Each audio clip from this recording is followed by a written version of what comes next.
From the books to the racetrack. I'm News Leader 9's Brock Parker, and coming up, we'll show you an Auburn student who's about to make it big in NASCAR. In order for an evacuee to be in compliance with Alabama law, they have to come here to the Sheriff's Department, where they'll pick up this form, fill it out, take some fingerprints, and then they'll be given further instructions. You would expect just bulldozers to perform these types of tasks, but these hard workers have plenty of horsepower. Police say Desmond Anderson was shot by Terry Lamar Hubbard Jr. on October the 4th in LaGrange. The two argued after a fight between two females. Anderson was a junior on Troup County High's football team. As News Leader 9's Brock Parker reports, team members played tonight with heavy hearts. If you were down, he could pick you up. He was just that type of kid. As Troup County High School hosted Kendrick Thursday night, a stadium, a town remembers Desmond Anderson as someone you could count on. How could such a good guy go away like that? I mean, he loved everybody.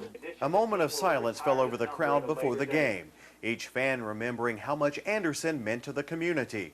His mother in the stands, finding comfort among family and friends. He loved football, that's why I'm here tonight. I'm still grieving, but my son would want me to be here because he loved the sports. His friends remember what it was like to get a phone call they never expected.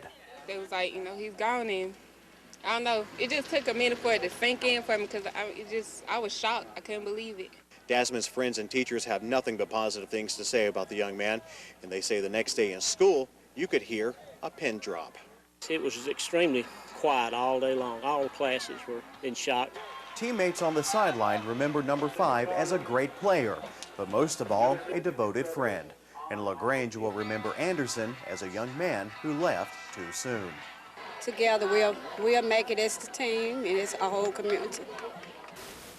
Now, I spoke with head coach Tommy Walburn hours before kickoff tonight, and he tells me the school plans on retiring Anderson's jersey sometime in the near future. Sad night. News Leader 9's Brock Parker. Thank you, Brock. Authorities were forced to shoot a Lee County man this morning, ending a 10-hour standoff. Good afternoon. Welcome to News Leader 9 at noon. I'm Chuck Leonard.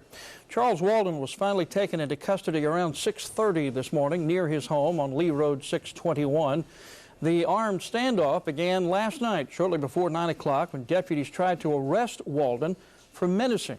News Leader 9's Brock Parker was on the scene all night and has our top story this afternoon. Lee County officers found themselves in a standoff Tuesday night with Charles Walden. My oldest son had come in and went back out and come back in and said that there was cops all out, and then we found out that they were after the guy. He exchanged gunfire with deputies, then barricaded himself in his house. It all came to an end early Wednesday morning when the Lee County and Phoenix City SWAT teams rushed into his home.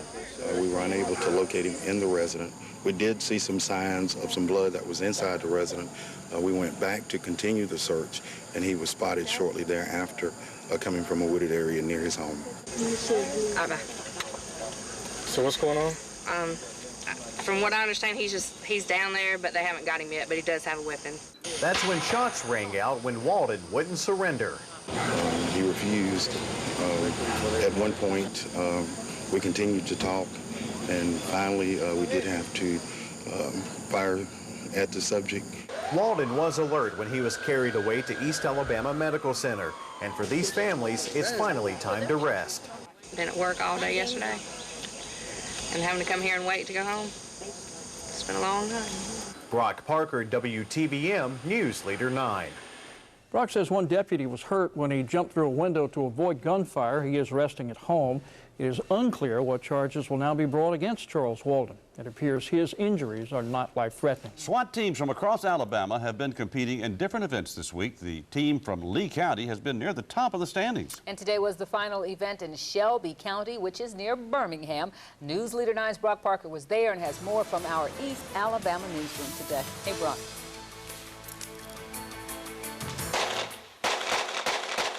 Lee County SWAT team wants to be the best in Alabama. As they compete with 11 other teams, Lee County may have an advantage since it's made up of officers from 3 departments: Lee County, Opelika, and Auburn. It's kind of unique, and it's definitely putting your resources together like it should be done. The team spends 24 hours a month training for real-life situations. and it also helps them prepare for the annual Tactical Officer Conference. Once you do it more and more, you become more proficient with it, and not just us, but the running of the events also. But there's more to it than just practicing their skills. While these officers enjoy getting out here and competing against each other, one of the most important things they do is share information and develop a statewide network. It not only helps with investigations, but keeping each other safe.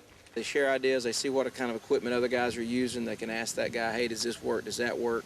But when they do get in the heat of the moment, their competitive natures come out. We want to win. We want to have a good showing for Lee County, for the sheriff and both of the chiefs. We want to, you know, they've given us a lot, and we want to give something back. And they want residents to know they're here to serve and protect. Brock Parker, WTVM News Leader 9. The Lee County SWAT team finished second place last year. An equipment malfunction this morning, however, dropped them to 7th place finish, but they say, I'll get them next year.